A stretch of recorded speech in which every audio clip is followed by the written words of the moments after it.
Ninguém questiona a capacidade, a qualidade, a competência de duas mulheres criarem crianças, a partir do momento que elas não sejam um casal lésbico.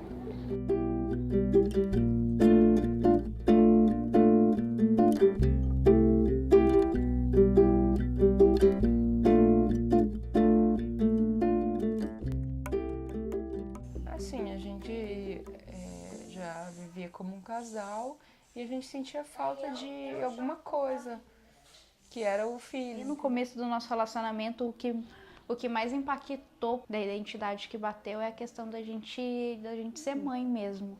Das duas ter a vontade das duas de ser ter mãe. esse sonho, ter essa vontade de ser mãe. A gente começou a namorar, eu acho que eu comentei com você em algum momento, assim, né? Eu falei assim, nossa, eu quero muito. Ela falou assim, eu também quero. E aí eu falei, então ótimo, então a gente vamos ter um filho, né?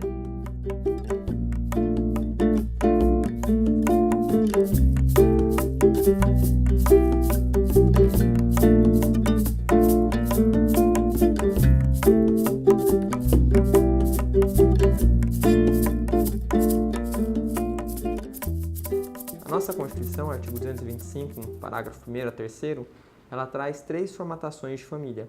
Ela fala da família casamentária, ela fala por demais, ou seja, através do casamento, família convivencial, que é a família através da união estável, e também fala da família monoparental. Família monoparental é aquela família que tem apenas um dos pais, seria essa ideação.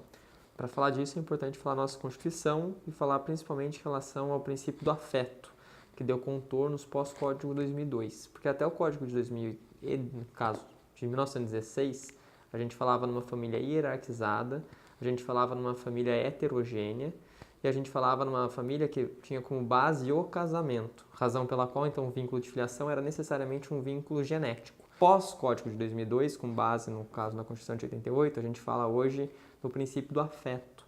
Acontece que com base justamente nessa ideia de afeto, nessa ideia de amor, a gente hoje pode trazer diversos outros arranjos familiares. Existe a família consanguínea, mas existem outras formas de nucleamento familiar. Tem as famílias LGBT. E as famílias LGBT também, às vezes são compostas de filhos de pais de outros relacionamentos, né, de relacionamentos anteriores dessa pessoa hoje que está num relacionamento homoafetivo, ou então de crianças adotadas por esse casal homoafetivo. Até pensando que as formações familiares mudaram muito, né? Não só por conta de nós, né, dos casais homoafetivos, mas porque muitas avós criam netos sozinhas, muitos pais criam filhos sozinhos, muitas mães criam filhos sozinhos, madrinhas. Tem família de tudo quanto é jeito hoje. A pluralidade é o nome da família hoje. Com base nesse princípio, então, a gente fala, na verdade, uma ideia de homogeneidade. A gente fala, então, numa família igual. Aquela expressão que era pátria, poder, o homem mandando na casa, se torna poder familiar.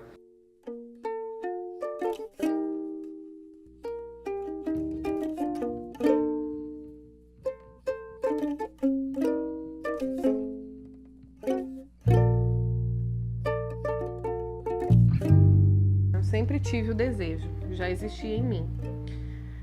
E aí vai passando o tempo, a idade vai chegando, assim, a gente tem uma questão biológica, né? A mulher tem uma questão biológica. E aí eu fui me sentindo meio pressionada pelo tempo. A gente, assim, sempre, desde o início, a Natália, ela nasceu querendo adotar, né? Então, desde o início a gente tentou já o processo de adoção. Em outras palavras, a família ela se tornou uma percepção cultural. Família é o local em que você nasce inserido, onde você molda as suas potencialidades. Seria essa a ideação do direito de família. Lembrando por demais que a família hoje ela é uma família eudemonista. Como assim eudemonista? É uma família instrumento, não mais uma família instituição. O Código 16 era instituição porque era tudo dentro do casamento, nada fora do casamento. Por isso que a gente falava filho adulterino, filho bastardo, filho legítimo.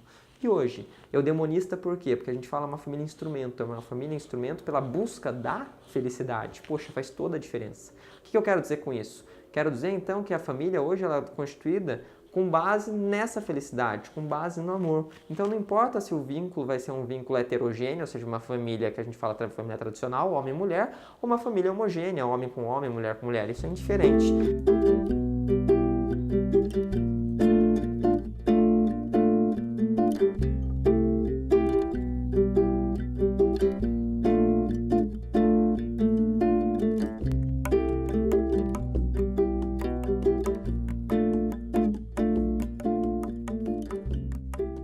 gente esse ano a gente entrou com um processo de adoção agora em abril. No finalzinho de março, na verdade, a gente foi na vara, viu o que precisava e assim, em menos de 20 dias a gente conseguiu toda a documentação, que não é fácil, a gente teve que passar em médico, teve que fazer documentação, todos os documentos, como certidão de nascimento, RG, tudo. RG, tudo eles precisam com a emissão recente. E daí a ansiedade começou, né? Na verdade, ela já fazia parte da gente. A primeira gestação foi a do Lorenzo. Hoje ele tá com 4 anos. E a segunda foi a Maria Luísa com a Mariana. Tá com 1 aninho. O nosso processo foi muito longo, a gente demorou quase 2 anos para conseguir a gravidez. Os processos de fertilização, eles demandam uma disposição emocional muito grande, uma disponibilidade financeira, inclusive, né, é muito grande. Então é muito comum as pessoas venderem carro, fazerem dívida na tentativa de conseguir um resultado positivo. E para a mulher em especial, e para que vai engravidar, as doses hormonais que ela tem que tomar também durante todo esse processo para aumentar possibilidades desgastam muito o organismo, né? Então afetam também o emocional. Então é um processo longo de desgaste emocional, físico e financeiro. Nossa, é desgastante demais, é terrível. Que a gente fez em São Paulo também. Assim, era terrível de todos os aspectos. Era terrível porque eu trabalhava à noite, aí eu saía de manhã, cansada, com sono, tinha que pegar a estrada para ir para Santo André. Sempre tinha um exame, sempre tinha que levar um resultado de exame, aí sempre chegava, tinha outro exame para fazer. E assim, foi por meses, né? Então se tornou bem cansativo fisicamente. Financeiramente nem fala, né? Eu sofri bastante no começo com os enjoos, tive sangramento, a gente teve de início uma gestação gemelar. Aí a gente perdeu um dos bebês no começo da gravidez, seguiu a gravidez com o feto. E aí, mas eu enjoava muito, eu perdi muito peso, eu não conseguia comer. É comum que as pessoas acabem até tendo conflitos, né? O casal acaba até tendo conflitos durante esse processo. Então a pessoa tem que estar muito bem estruturada, conhecer como que funciona mesmo, ter bastante informação a respeito das possibilidades e que de repente até, infelizmente, acontecem casos de depois das tentativas válidas dentro daquele contrato, não tenha sucesso, né? Então tá disponível e preparada para isso. Mas assim, acho que o maior desgaste mesmo foi o emocional. Aquele monte de hormônio, assim, te desequilibra. Acho que as próprias questões psicológicas, assim, ficam muito afetadas. Porque, assim, é um rol de incertezas, né? Ninguém nunca te garante nada. Até porque não tem nada para ser garantido. Cada processo, cada coisinha que dá certo é uma comemoração, mas aí gera uma outra expectativa e uma outra ansiedade. Mas mesmo assim, tudo aquilo para mim era muito, muito transformador, assim, muito... Foi um momento muito intenso. E daí a gente foi pesquisar a questão de preço, pesquisar a questão de como era uma inseminação caseira, uma inseminação in vitro, fertilização, tudo isso, entendeu? Algumas delas fugiam do nosso padrão financeiro, outras não faziam com que nós duas pudéssemos ter um nome, ser mães, né? Ter um papel como mães da criança. E as coisas foram passando e a gente falou assim, não, vamos voltar para nossa ideia inicial, né? Nosso ponto inicial, que era a adoção. E a gente foi tentar de novo, só que daí pessoalmente dessa vez. E a gente acredita que agora era realmente o tempo para que isso acontecesse. Para que a adoção fizesse parte da nossa vida, da nossa realidade, assim como a gente sempre quis, assim como ela sempre sonhou. Sim. Nós escolhemos inseminação caseira porque a gente gostaria de conhecer, assim, de saber as características um pouco mais, né, do doador, tipo doenças que tiveram na infância, ter mais informações do doador, né? Não somente igual no banco de sêmen, que 1,70 m, tantos quilos, profissão, cor dos olhos. A gente queria ter mais informações, por isso que a gente escolheu a inseminação caseira para ter acesso, né, ao doador. Então, a maternidade, ela é uma necessidade. Eu acredito que ela, com uma dimensão, né? Você pode escolher não querer ser mãe, mas é uma dimensão que ele está aí.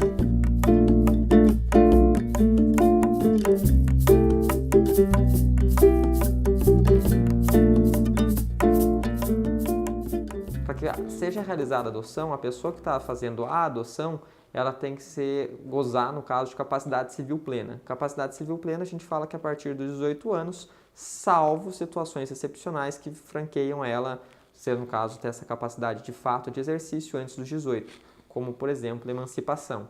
Tá? Só que não basta ter a capacidade civil plena. Também é importante valorar uma diferença de idade, de faixa etária, do caso o adotante ou adotando. Essa diferença de idade é uma diferença de 16 anos. Por quê? Porque a gente fala que é uma diferença como se fosse uma idade núbil.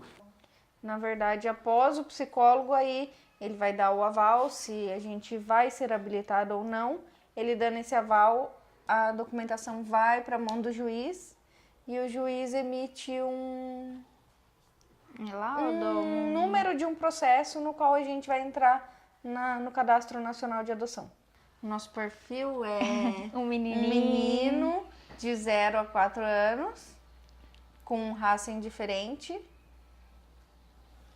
A gente aceita doenças tratáveis. Isso, a gente também aceita criança soropositiva, né, com HIV, e isso pra gente é um grande diferencial, na verdade, né? Até a própria assistente social, na entrevista, falou que isso é uma grande diferença, que nos abre leques e oportunidades maiores de conseguir realmente nosso filho, né, mais rápido. A gente sabe, né, o processo de adoção é um período de espera, né, às vezes pode ser 9 meses, realmente, que é o tempo de uma gestação, como pode ser aí 1, 2, 3 anos, né. E se durante o processo, claro, vão acontecer coisas inesperadas que você não, ainda que você prevesse racionalmente, vivenciar é diferente, né.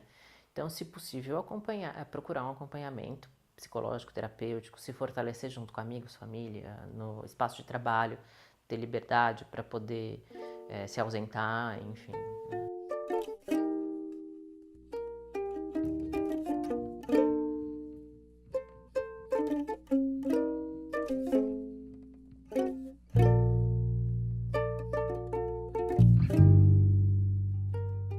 Acredito que no tempo certo, no tempo que Deus tem para nossas vidas, ele vai aparecer, né? Então, a gente tá ansiosa, ao mesmo tempo tranquila. Uma das coisas que faz matar bastante a nossa ansiedade é a gente comprar coisinhas pro nosso filho, Sim. a gente preparar o cantinho dele, né? Ele já tem um quarto aí onde a gente tá arrumando, onde a gente já imaginou tema, já tudo pro quarto, a gente vai comprando as coisinhas. Cada vez que a gente sente que a ansiedade, assim, tá Apertando chegando no auge. no auge, a gente, vamos sair, dar uma volta, comprar alguma coisa. A gente vai, nem que seja uma meinha, travesseiro, essas coisas, assim, simples, mas que pra gente faz todo sentido tá comprando, entendeu? A adoção a gente já pensou e ainda a gente pensa ainda sobre, né? A gente Não é excludente, nenhuma coisa nem outra foi excludente. a gente ainda pensa. A gente pensa em ter mais um filho, né? A gente só não sabe ainda se vai ser da barriga minha, da barriga dela, ou se vai ser adoção. Então a gente tá esperando o tempo que vai dizer isso. Na verdade, a gente passa por uma gravidez invisível, na verdade, né? Uma gravidez do coração invisível. Mas a gente tem todos os sintomas de uma gravidez. A grávida, quando tá com barriga, ela quer o quê? Ela quer decorar o quarto, ela quer deixar tudo pronto para quando o filho nascer. E a gente passa por isso também.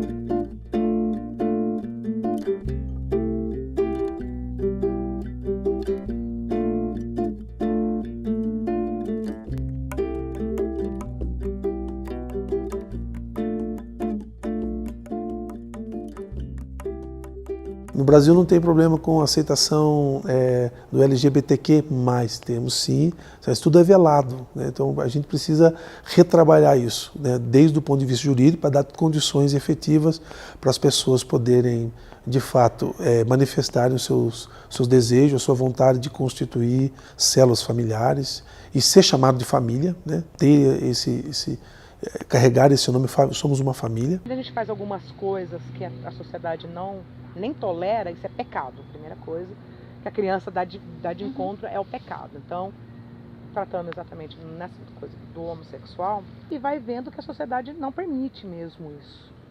Então ela cresce com aquilo de que é uma coisa à margem mesmo de tudo. E quando acontece, eu tive muita sorte, né, para você. Normalmente a família, a principal núcleo, que é no caso eu e os meus filhos na época, é a primeira a rejeitar quando descobre, né? Normalmente a pessoa tá dentro, são os pais, são os primeiros a botar para fora, irmãos, tudo. Eu tive uma sorte muito grande de quem abria as portas para mim foram meus filhos que fizeram isso. Então o meu foi no sentido inverso. Eu nunca precisei chegar pra minha mãe ou pra qualquer pessoa que fosse e falar, eu sou hétero. Gente, eu preciso me assumir, eu sou hétero. Minha mãe tem que fazer isso pra gente.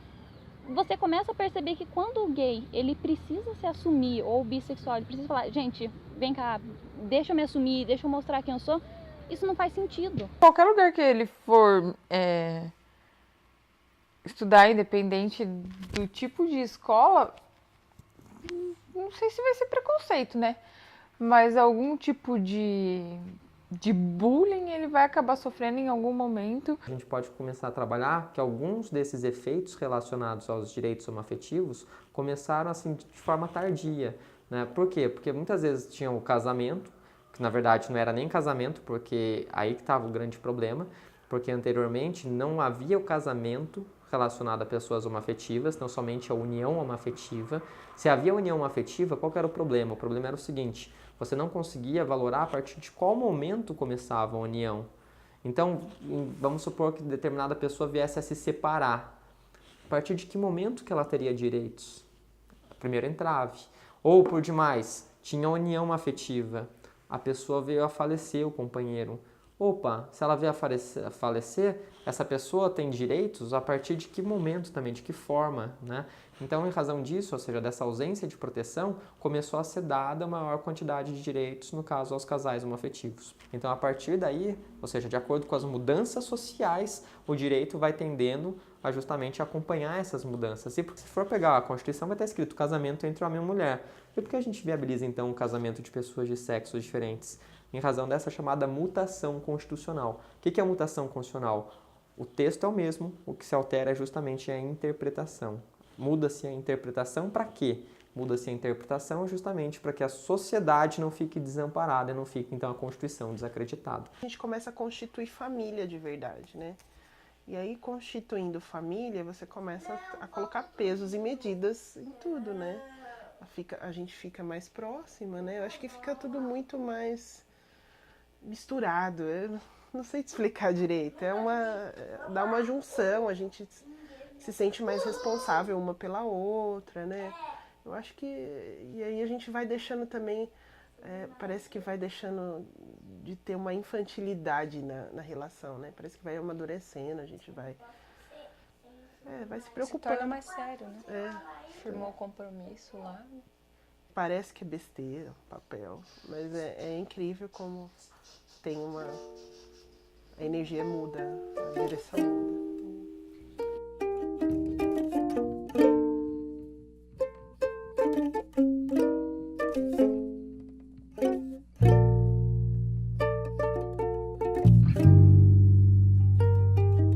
Tem direito? Tem. Por quê? Porque a gente fala da dignidade da pessoa humana. Então, quando a gente fala da dignidade da pessoa humana, a gente pode, na verdade, é da Constituição, porque está na Constituição, a gente pode trazer essa dignidade da pessoa humana para o direito civil. E levando ela para o direito civil, a gente fala, então, na dignidade da pessoa humana da família. Dentro dessa dignidade da pessoa humana da família, surge justamente esse direito, no caso, à felicidade, da chamada multiparentalidade. Na verdade, a gente casou formalmente muito mais para garantir o meu sobrenome no sobrenome do Lourenço. Foi mais essa a intenção. A Mariana está registrada no meu e no nome dela. Dupla maternidade. Então a gente pode ter, na verdade, 2 pais ou 2 mães. A gente pode ter o genitor, que é de fato aquele que forneceu o material genético, bem como aquele pai socioafetivo, que é quem criou, quem educou. E aí surge a ideia da multiparentalidade. Que existem já casais na nossa comarca que já adotaram. A gente perguntou, né, se por a gente ser um casal homossexual, se a gente teria algum problema mais pra frente de não conseguir colocar o nome do nome das duas na certidão do nosso filho. Ela falou que não, que hoje em dia não. Já levaram os nossos documentos, tudo, e já voltou ó. Confere, por favor, vê se tá certo. Daí a gente falou, nossa. A gente até assustou, né? Foi bem tranquilo. A gente olhou assim, conferiu os dados, falou, tá ok. A gente falou, eles já vão fazer, né, a certidão. Aí a gente ficou esperando, veio, né, o papelzinho lá, pronto. A gente saiu até rindo, falou, nossa, simples assim. Eles não tinham feito. Registro. Tipo assim, o Bernardo na cidade, até o momento, na cidade, era o terceiro, né? Era o terceiro bebê. Os outros 2 bebês tinham sido registrados no primeiro cartório. Naquele outro cartório. Mas as mães já eram casadas. E aí, naquele cartório que nós registramos ele, ninguém. O que seria a multiparentalidade? Seria aquela possibilidade de existirem 2 pais e uma mãe, porque não 2 mães e um pai dentro da mesma formação. O Lorenzo, como o doador reconheceu, né? Colocou o nome dele, então tá em processo ainda. Tá no processo para ele, um processo judicial para ter, né, 2 mães e um pai. No caso, ele vai ter 2 mães e um pai no registro, um pai no registro. Multiparentalidade essa que não é mais reconhecida tão somente no direito de família, mas também passa a ser reconhecida também no direito sucessório. E essa é a parte interessante. No direito sucessório, quando a gente fala, por exemplo, da sucessão legítima, que é aquela ordem no caso de herança necessária, a gente trabalha também com esse direito à multiparentalidade, artigo 1829 do Código Civil.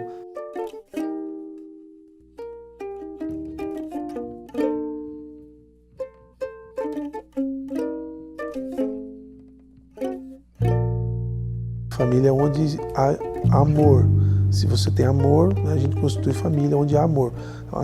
O evento fundamental numa família é o amor. Se há amor, a gente pode considerar família. É a necessidade que o ser humano tem, né, de ter outros ao seu redor e que essa relação seja mais intensa. Com a família essa relação é mais intensa, né?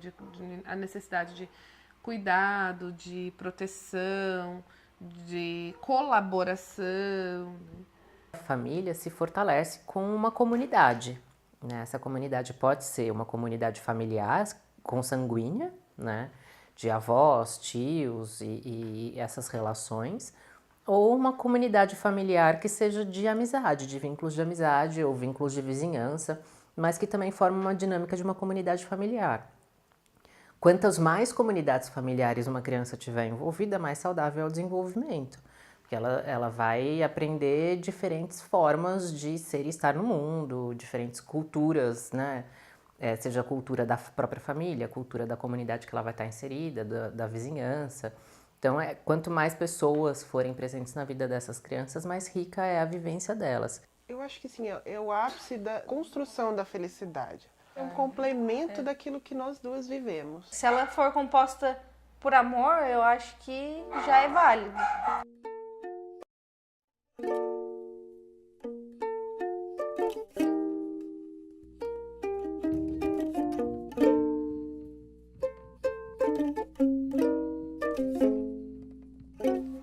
Eu acho que a palavra que define mãe, a gente ser mãe, é o amor. É o amor que a gente já gera por um ser que a gente nem conhece, na verdade. Não tem. Pra mim não tem definição. É uma vivência, assim. Você vive ser mãe todos os dias. Cada dia é uma emoção diferente. A única certeza que a gente tem é que a gente não pensaria, nem piscaria pra dar vida por aquele ser. Essa questão de amar um ser, né, que não nasceu da gente, mas nasceu pra gente. Porque ele nasceu, em algum lugar ele já nasceu. E a gente acredita nisso. A gente crê muito nisso.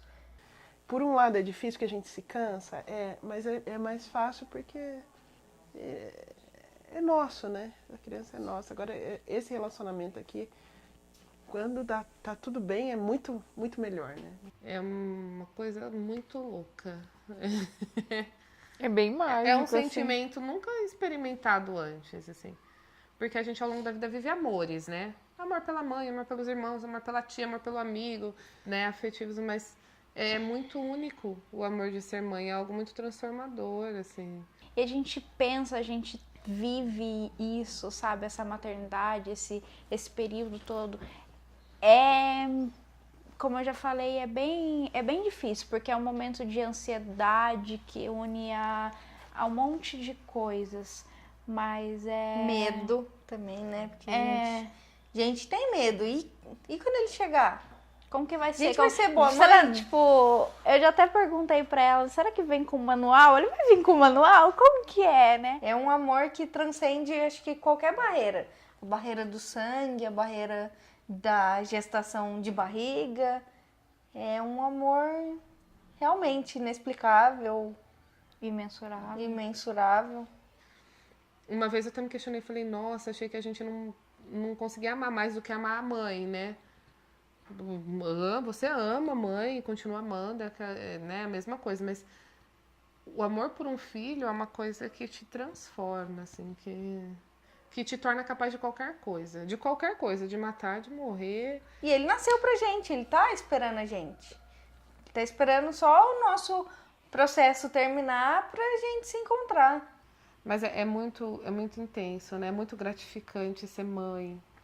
Cada coisinha, sabe, que faz, cada descoberta, cada palavrinha, cada atitude, viveria tudo novamente. Sem nenhum problema. Várias vezes, se fossem necessárias. Uma gravidez do coração invisível. Eu acho que sempre foi um objetivo da minha vida ser mãe. Independente do tempo que fosse, com quem fosse, de que forma fosse. Era o objetivo da minha vida.